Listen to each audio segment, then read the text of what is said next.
Ate, bawal po kayo dyan. Nabigyan po ba? Sino pong pumayag sa inyo dyan? Kasi nag-release nila ako dito. Opo, pero kasi dahil may tindahan po dyan, nagkakaroon ng illegal parking dito.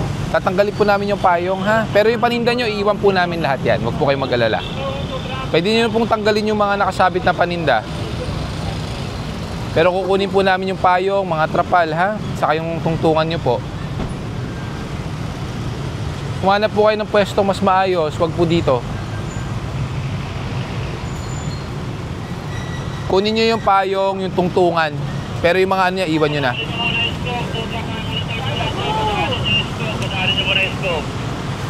Okay na, nandito na sa akin.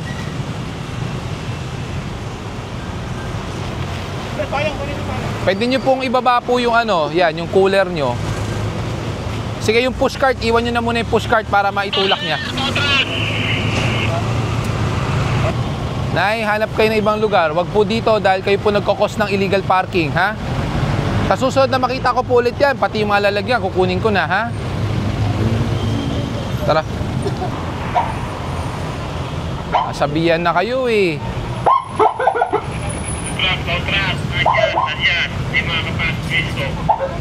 Hugutin nyo na yan.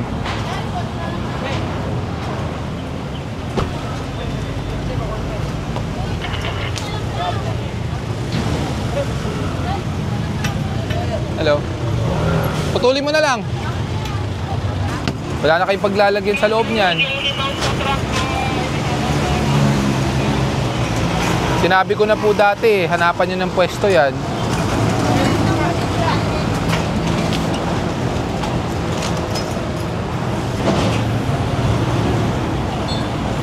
Dapat tanggalin to eh.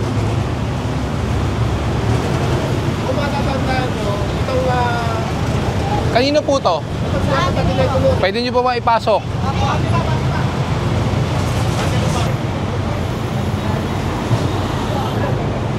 Ginagawang... Pasira na lang natin. Pasira na lang natin yan. May wala ba kayong gloves? To, Oxford, saglit lang. Andi, sige, pakuha mo muna to. Pasira lang natin. Ayan, buksan na lang. Para... Oo, buksan na lang.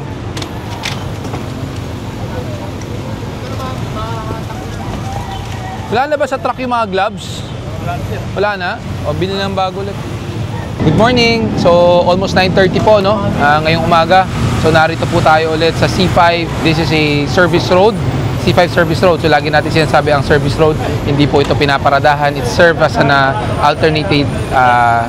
alternate channel para po sa dinadaanan pag napupuno po or nabubulunan po yung major road, no, dito po sa C5. So dapat po ito walang mga nakaparada, wala pong mga obstruction sa bangketa.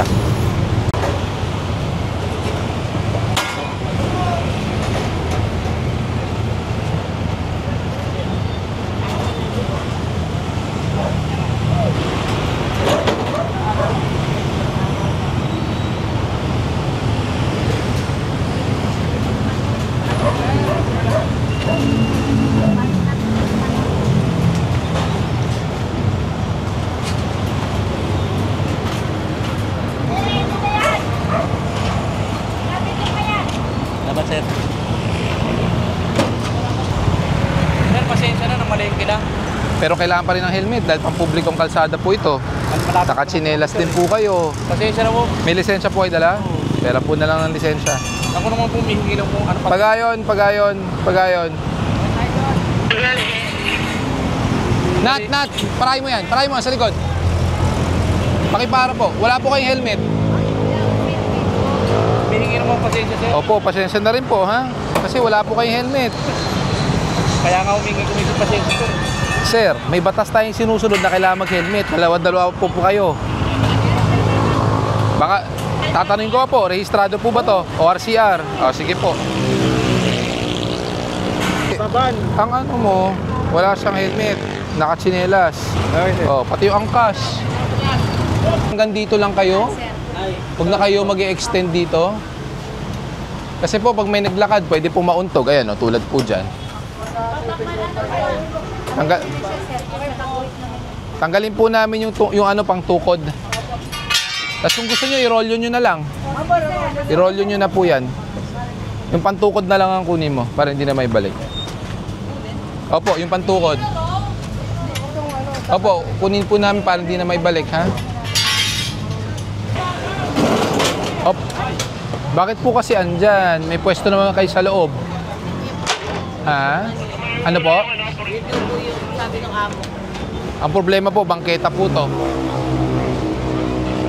Kailangan nyo pong ipasok po yan sa loob. Kaya lang sir, ito ko lang yung mansika. O sige po, i-ano natin para may pasok. Hindi, makukumpiska po yan. Yan, sa inyo rin po o hindi? Wala may-ari eh, kunin nyo na. Tapos yung harang, buksan nyo para hindi na maibalik yung mga nandito. Yung nasa kabila nga, pagsabihan nyo rin yan. Yung nasa kabila, pagsabihan nyo rin.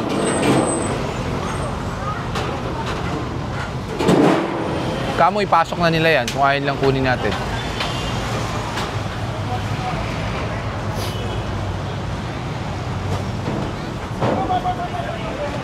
Negative lang po. Opo, pero wala kang helmet. Negative lang po. Pakitabi po. May dala ka namang lisensya? Wala po. Wala rin. May lisensya ka? Wala ka talagang lisensya. Negative lang po ng kapatid ko papasok po sa isa. Boss, bago ka makapagmaneho ng motor, kailangan may lisensya ka. Uulitin ko, wala ka talagang lisensya. Negative lang po talaga. Pasensya na. Opo, pero wala ka talagang lisensya. Hindi mo na iwan. Wala po talaga. Naku po, bakit ka nagmaneho ng motor? Negative lang po. Wala po kasi talaga maghahalo. Pasensya ka na boss, pero may impound po to. Driving without license ka. Bawal po yun. Pasensya na po. Ilang taong ka na ba? 18. Oh, ba't di ka pa kumuha ng lisensya? Wala po.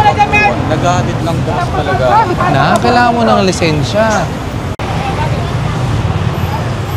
May ORCR to? Meron po. Maghahatid lang po kasi ako. Pagayon, nasaan ka? Ikaw na. Wala talagang lisensya eh. So may impound talaga yan. Sir, sa susunod din po yung sapatos o yung tsinelas, dapat hindi po kita ang daliri. Pag nagmomotor po kayo, enclosed po dapat.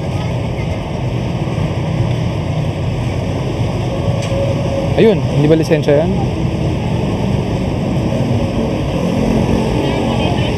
Bergalan! Bergalan!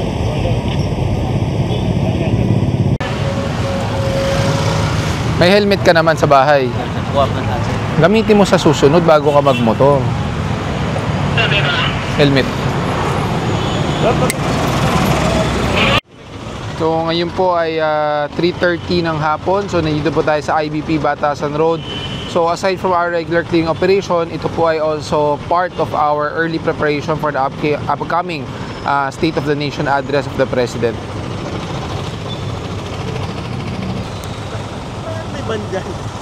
Hindi ko alam, pakilang lane na yan? 1, 2, third lane.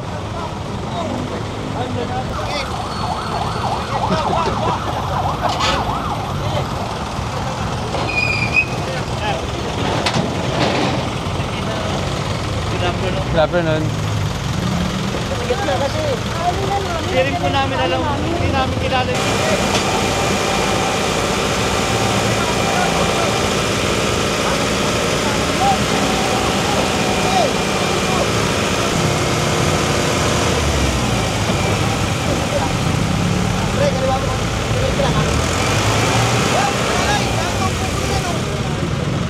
Bilis to na.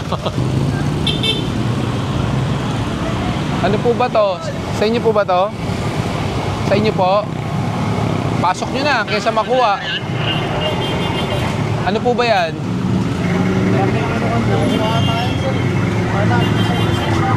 Pakitabi nyo po, pakitabi. Ay, patabi nyo na. Sa buko.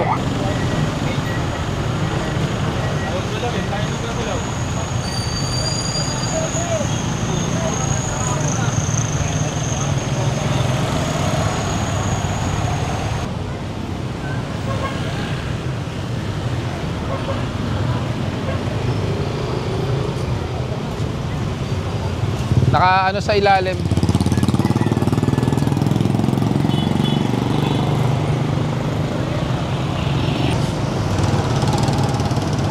hinugot nyo yung ano, tarpaulin para walang nakalawit.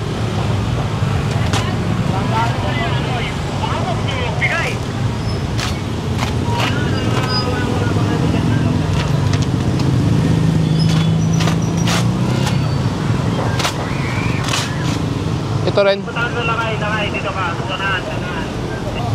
na lang ho namin, sir. Tanggalin lang ho namin, sir.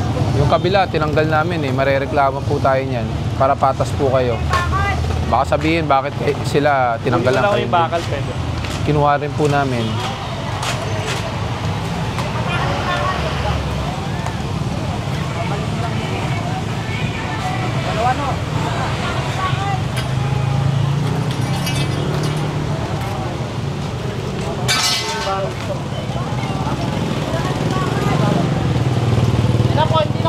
Hindi na po. Yung isa, nakuha nyo na isa. Yung isa, okay na po yan. Hayaan nyo na. Hello po. Yung tali.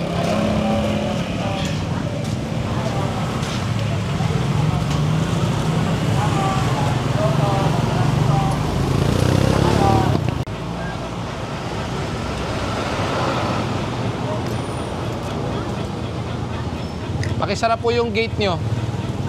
Nakaharang po sa bangketa.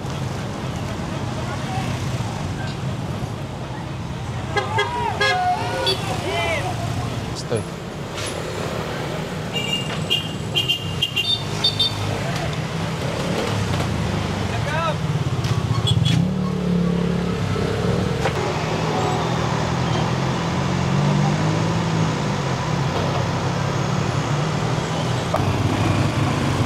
Sinabihan ko na kayo dati. Kukulit nyo talaga.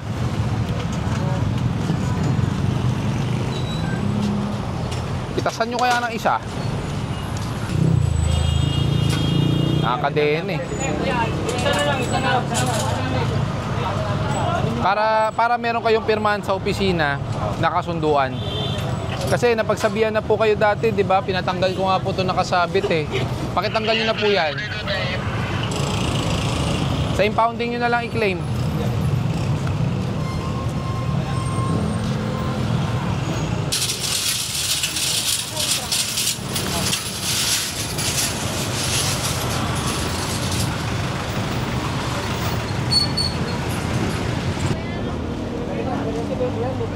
Oh, yan. Hanggang dyan lang kayo. Para yung mga bumibili sa inyo, pwede dyan, hindi dito. Gawa mo ng paraan na may stopper.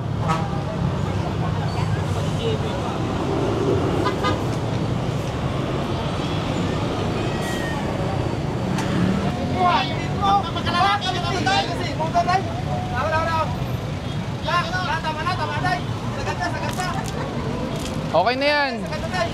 Hanapan nyo na lang ng ano, pangkalso. Kuya, lagpas-lagpas po kayo.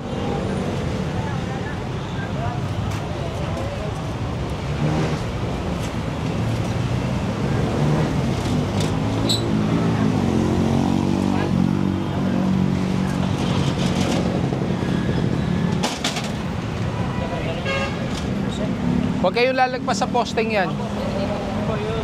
Usog nyo po, usog nyo po.